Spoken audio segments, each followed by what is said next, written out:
last left Yuka, she had befallen quite a tragedy. In this next file, we will see what she does next. So please, find yourself a comfortable spot by the fire. A nice round stump or an earthy grove, and lay back and hear how Yuka takes control of her destiny. It took Yuka 3 days to find a stream to wash the last of Aglu's blood from her fingers. Relieved, she knelt along the bank of the trickling water and dipped both her hands beneath the surface of the stream. Since leaving the camp, she had scrubbed her hands with snow every morning. Despite this, she would still find flecks of her aunt's blood trapped in the many calluses of her palms and between her fingers. The edges of the small brook had jagged, clear jewels of ice around the outline, but it was still trickling merrily. The quiet and musical beauty of it made Yuka almost forget her despair. She took a small stone from the ground next to her to scrub at her fingers. She dipped her hands into the ice once more and watched as the last of her aunt washed away in the water. Takani and his men were moving quicker through the unfamiliar forest than Yuka had expected.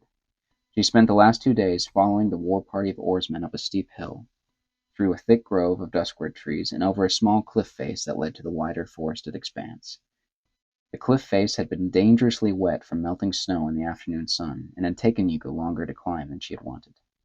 When she had finally reached the top, Takani and his men had gained another half day on her. Now by the stream, Yuka took a deep, cold breath and inhaled the sounds and smells of the forest around her. The moment brought back memories of home. Siku had made well sure that her only child knew the bones and spirit of the forest as good as any born to the green faith. When Yuka was 8 summers old, her mother had taken her on a long trek through the dense valley of fierce war pine trees, a day's hike from the mines of the copper shards. They had spent near half a moon cycle running and climbing through the dangerous knotted roots and thorny branches of an entire valley.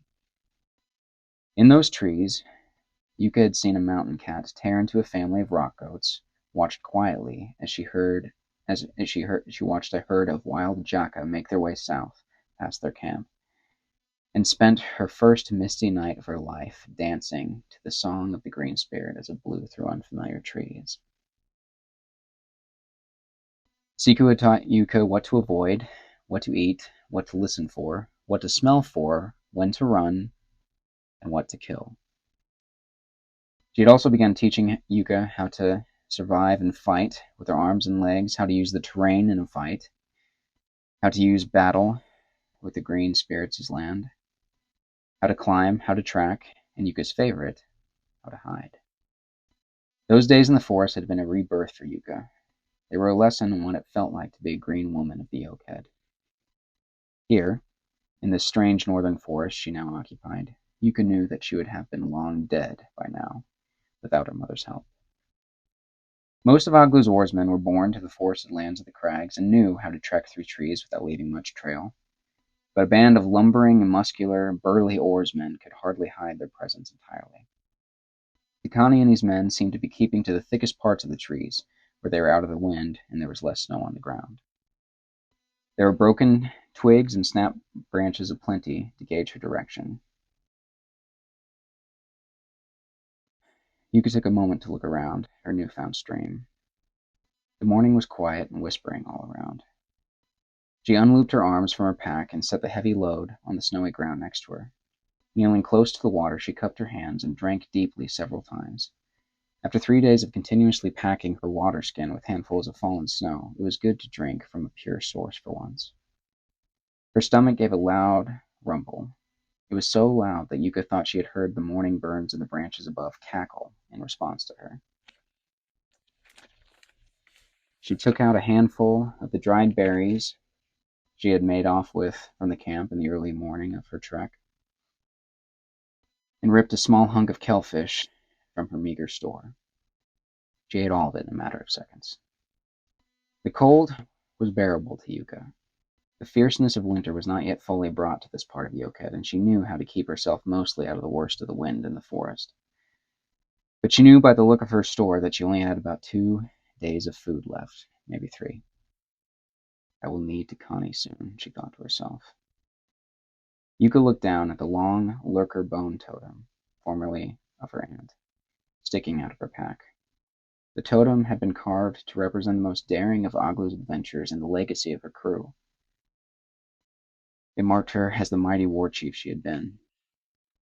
Yuka had spent every night of her journey, since escaping from camp, next to the smallest of campfires, holding it tight in her grasp, running her fingers over the carvings, and trying not to remember the feel of her aunt's warm blood washing over her hands as they performed the green rite.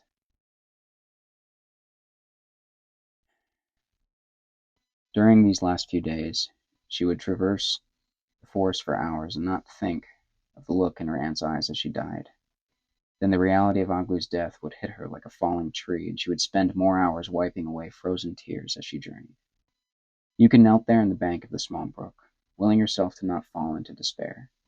She filled her water skin, took a deep breath, put on her pack, and rose. Her instincts, honed by the greatest greeneress of the southern cliffs, brought sense of the danger a moment before she smelled its breath. The scent of rotted blood and spilled marrow filled her nostrils. Every hair stood on the back of her neck, and every heartbeat felt like a smith's hammer against Yuka's chest. As the wind around her seemed to shrink back in danger, Yuka could hear the thing's heavy breathing behind her. Her mind raced at the sign and tracks she had seen in her trek that morning. There had been little else other than the claw prints of a family of snow badgers and talon scratches along the low branches of the hollow trees of her camp.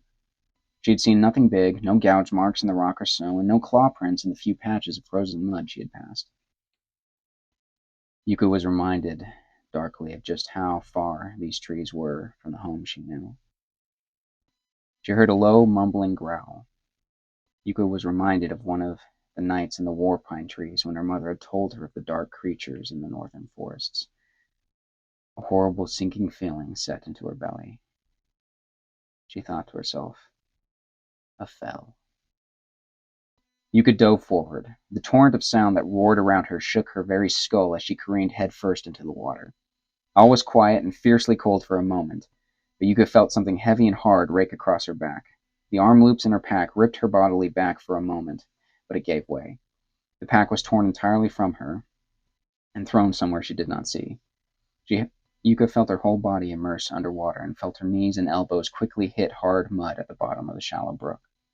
She instinctively stood as fast as she could, her lungs crying for the breath that had just left her. She tripped forward over a stone embedded in the brook floor and fell back below the water. She felt something sharp whistle through the air, grazing the back of her neck as she fell. The second time she sunk, she had remembered to take a breath. Yuka spun around under the water. Through the bent, watery veil of the world above, she could make out the massive form of something white and red, with 2 fierce orange eyes. Flapping her arms like a bird, Yuka pulled herself in the water backwards, dancing in the water with a great and terrible force once more. The fell crashed one of its paws through the water, barely missing her as she pushed herself downstream along with the current. It raced after her, clawing at her feet as she pulled and pulled. The great beast sunk its head below the water once, and Yuka caught a glimpse of the round, spade-shaped head. Its fangs were like daggers, and on either side of its cavernous mouth were 2 thick, pointed tusks. The fell's eyes were wide with rage and hunger. Yuka felt more fear than she had ever known in that moment. She knew she could not remain below much longer. The breath Yuka had taken was not deep, and she knew that she could not wait below again for 1,000 heartbeats. Yuka continued to swim downstream and brought her head above the water. She gasped for air, swimming with the water at her back to be able to see the beast. It was still coming hard for her. The fell's hugely muscular legs were slowed somewhat in the water. Yuka thought of her mother's axe, but knew that her pack must be long gone into the stream around her. Panic started to rack her body. She began to tremble from fear and cold in the water. She could barely hold a breath. She looked around for something, anything, to use. A patch of brown caught the edge of her sight as she whipped her arm up wildly, grasping at whatever it was. Her frozen fingers closed around wood. Using her 2 feet to stomp Hard on the stream bed below her, she launched her body upward. With an effort that took all the breath from her lungs, Yuka heaved herself out of the water. Wickedly cold wind struck her immediately, but she looked above her and saw more branches. She climbed. No sooner had her foot left the branch that had saved her from the water than a hard swipe from the fell's paw cracked the tree branch in half. Yuka's mind was trapped in a fog of fear. She relied on her body to remember the hundreds of thousands of times she had climbed trees back home. She ignored the sharp needle pains of the splintered bark of the duskwood tree piercing her palms as she climbed for her life. She heard a screeching roar and the loud snap and crackle of tree branches below her. She prayed to the green on the wind that the fell could not climb. As she rose to the height of the duskwood, where the thick trunk narrowed and the branches grew thin, she slowed, then stopped. The branch she rested on bent and groaned alarmingly before staying still under her. Yuka slid herself as close to the trunk as she could, wrapping her arms tightly around it and interlocking her fingers on either side. She closed her eyes and listened. The crackling of branches had stopped below her, but every now and then the fell would screech out its rage. After a long moment, with the wind beginning to sting her wet, splintered fingers, Yuka looked down. From cliffs, war pines, and duskwoods, Yuka knew height. She had never fallen more than the height of a tree's lowest branch, and that had not happened since she was a little girl. But as she looked down, her eyes met the bright, fire-colored eyes of the mother fell. Yuka felt her vision begin to spin, and her stomach churn. The fell's four-legged body was similar to the mountain cats of the southern cliffs. The difference here was that it was near 5 times larger than those familiar beasts. Where the mountain cats had tall, pointed ears, the fell had rounded ears that were almost entirely flattened to its spade-shaped skull. The beast's fur was near as white as the snow around it. Its thick, muscular body almost disappeared in the surrounding white. The eyes and mouth began to circle Yuka slowly as she looked down below it. They looked to be floating on their own at the base of the tree below her. The fell of the northern forests were known to most of the southern Yoket as tales that taught the young not to wander off at night. Beasts such as this did not venture as far south as the Copper Shards. Most stayed to the western mountains, away from the forests of the coves. Yuka had not thought to look for a sign of their sort here. She now knew why she had seen little other life in the trees around since she had left camp. She thought to herself it had probably been tracking me for days. As she looked down, she could feel a deep, strange, warm numbness creep up her fingertips and hands. As she shifted on the branch, she could hear the crackle of ice as the wind around her began freezing the water that soaked the furs that she wore. Any part of her that was not numb was burning with sharp, freezing pain. Yuka almost chuckled at the thought of having survived the depths of the deep mother's children, only to be killed by a fell beast that brought red to the green wind. Some legend I have become, she thought to herself. Forgive me, Aglu. Yuka laid her head against the hard duskwood trunk and thought to herself exactly how she wanted to die. Slow and freezing, or warm and bloody, and screaming. Looking down again, Yuka considered whether she was high enough for the fall to kill her. The next words she heard were not her mother's, but Aglu's. They sang on her mind as if carried to her by the wind. Death already works hard to get us, girl. It does not need help. Aglu had told her this when Yuka had stolen one of her spears during one of her many visits to the village. Yuka had tried to go hunting for a boar that had been spotted nearby. She had been 4 summers old at the time. Yuka's fingers, wrapped tightly around the tree, felt the ghost of warmth on them as the memory of Aglu's blood rang through Yuka's mind again. This journey had claimed one of the greatest women of these rocks, trees, and coves.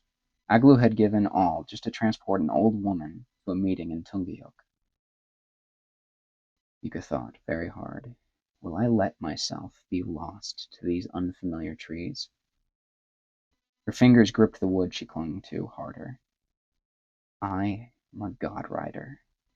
The children of the Deep Mother could swallow this fell beast whole, and I danced with them in their own waters. Carefully, she moved her legs to straddle the branch she sat on. She pushed despair to the side for the moment and looked around for possibilities. The tree she sat on near the top was not the tallest around. 10 paces away in any direction sat duskwood trees that were either as tall or near as tall as hers. Most were still covered in the snows from the days before. Some were bedecked with sparkling icicles. Most were small, no longer than her finger. Others were long, dagger-like, and near the length of her wrist to her elbow. Yuka felt the green spirit's wisdom flow through her. Who needs spears and spitfires when the trees are happy to provide? Yuka's body had not stopped trembling since she had left the water. Numbness had set almost fully in both her feet and near all her fingers. She leaned against the trunk and tried rubbing feeling back into her fingers. She felt a warm wetness as she brought her hands together and saw that some of the splinters on the climb had drawn blood. The warmth was almost pleasant. Yuka looked below to see if the branch that she sat upon had any icicles hanging below. This high up, they were only the smaller sort, but the bottom of the branch was covered in a wide array of ice thorns. Carefully, Yuka brought her shivering legs up, bracing herself against the trunk of the tree. She rose to her feet on the branch. Some of the branches close to the trunk were icy on top. She had to be careful. She chose where to place her feet. Slowly, tentatively, Yuka raised one of her feet. She did her best to will her shivering body to hold as still as possible.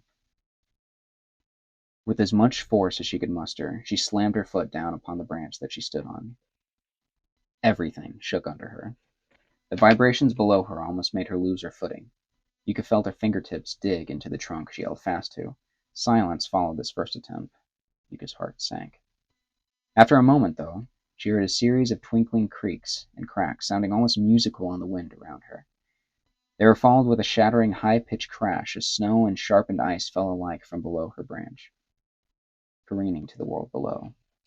The fell's piercing shriek roared, filling the air around her again. Yuka looked down and saw the demonic beast looking up at her angrily from the ground. It had risen on its back 2 legs, standing taller than Aglu, and leaned its body against the great tree's base. Its razor claws gouged at the bark as it roared again, its fiery eyes looking into Yuka's soul. She almost smiled down at it. That was one branch. Let's try another. Yuka looked at the tree branches below her and fearfully realized that many of the larger icicles were on the lower branches. She would have to climb down, bringing herself nearer to the beast. Yuka did not know if her mind was beginning to be lost to the cold, or if the excitement of her plight was dulling her senses, but she felt her breathing steady. Her body continued to tremble, but she felt more in control of herself as she brought her body to a branch just below her. Bracing herself again, she stomped her foot down and sent another cascade of snow and sharp ice to the foul creature below. It roared and raked at the tree trunk again, but Yuka knew by now that it could do little else. She lowered herself again to the branch below her now. She had seen from below that this branch had considerably larger icicles below it. It took 3 or 4 hard stomps to get those icicles to drop, but they did. Yuka heard the fell below screech in what she hoped was pain rather than anger. She looked below and saw a very small trail of red following the beast in the snow as it paced on all 4s back and forth at the base of the tree. The beast was far from leaving her, though, Yuka knew. There was no longer a branch below her that was right above the pacing fell. Now, below Yuka, there was just air, snow, and the beast. There was another branch that was almost on the opposite side of the trunk. She would have to somehow shimmy along the tree to get to the other side. Having no other option, Yuka hugged herself against the tree trunk and carefully tried to bring her leg to the branch on the other side. She suddenly felt a force like a hammer shoot up the trunk and shake her to the point of nearly falling. As if realizing her plan, the fell had charged her tree, hurling its body hard against the base of the trunk. Yuka's heart jumped almost out of her chest. She knew that a grip could not hold if the fell tried that again. She whipped her leg around the trunk, and as soon as the tips of her toes felt hard wood, she pushed herself around and tried to fall onto the branch on the other side. Her right arm missed the branch, but her left arm hooked hard around it. It hurt terribly, but her arm held under the branch. Yuka felt her feet dangling in the cold, free air below her. She brought her right arm up fast to meet her left. She interlocked her fingers, and as she hung freely below her desired branch, she did not know entirely what to do next. The beast below gave its most vicious shriek yet. Looking below, out of instinct, Yuka almost lost her grip at the fearful sight of the fell leaping up and clawing at her dangling form. Its clawed paw whipped in the air, a breath away from her foot. Yuka could not think any more. Her mind was blank, her body exhausted. She whispered her father's name onto the wind, hoping that he heard it before her spirit was taken by the green, after the fell was done tearing her to pieces. It was then that her branch broke. A crashing sound that was louder than the fell's roar broke through Yuka's despair. She only had time to look up for a moment before the branch she clung to cracked mightily from the weight of the wind, ice, and Yuka. The thick hunk of ice and duskwood careened back to the world, filling Yuka's vision with snow and wind. For half an instant, Yuka felt the same sensation she had when she had ridden a god into the sky. The fell's next roar was cut short. An almost human scream met the air when Yuka's body slammed onto something thick, fleshy, and muscular. Wood slammed into her face immediately after her body landed. She heard a small, meaty crack and was almost blinded with pain. She tasted blood. After a hazy moment of pain, she realized, I'm on the fell. Yuka felt the massive body below her shudder once, her heart racing. She felt herself panicking once more. Without thinking, she dove forward off of the beast. She looked around for something, anything to defend herself with. The fell was furiously trying to get out from under the massive branch. It was wounded, bloody, and enraged from being tangled in the branch. Shards of ice and wood were sticking out all over its body. Yuka saw that near it had fallen a large, cracked spike of ice. Heart pounding, she ran forward, picked up the shard, and turned towards the beast. One of the fell's paws shot out towards her. Yuka stumbled away from it, almost slipping on a patch of ice. She dove forward, her gaze locked on the fiery embers burning in the fell's eyes.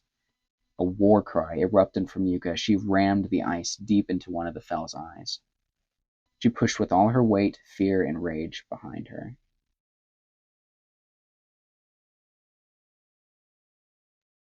As she pushed, she closed her eyes as she tried to make the fell half blind with her ice. The beast gave a wild, agonized shriek and lay still.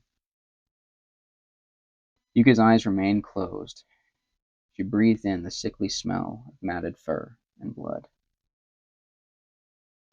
When she finally got the courage to open her eyes, she saw the other great orange, sightless eye from the northern demon beast. For a moment it looked as though the thing still lived. But bringing her head up, she saw that the eye did not move. Red gushed from the back and belly of the beast. Steam rose from the wounds, and Yuka could feel a deep warmth spreading along her chest and arms. The sensation of her near-frozen body being speedily warmed by the creature's viscera was indescribable, much like the smell. When Yuka could once again feel her arms and legs, she untangled herself from the beast and branch, gagging and trying not to lose her breakfast in the snow.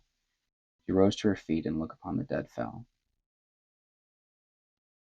Laughter erupted inexplicably from her lips. She felt drunk, her mind utterly lost. She leapt into the air and raised a war cry of the green spirit high into the wind with her voice.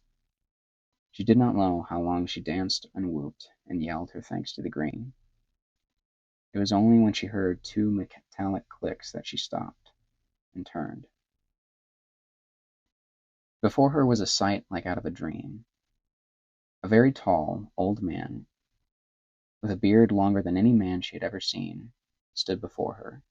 Next to him was a girl, near her age, with hair the color of sunlight on snow. Both held spitfires, leveled at her. Both wear cloaks of an almost uniform nature. Her first thought, as they walked towards her, their spitfires leveled, was that the cloaks were strangely almost the color of her hair.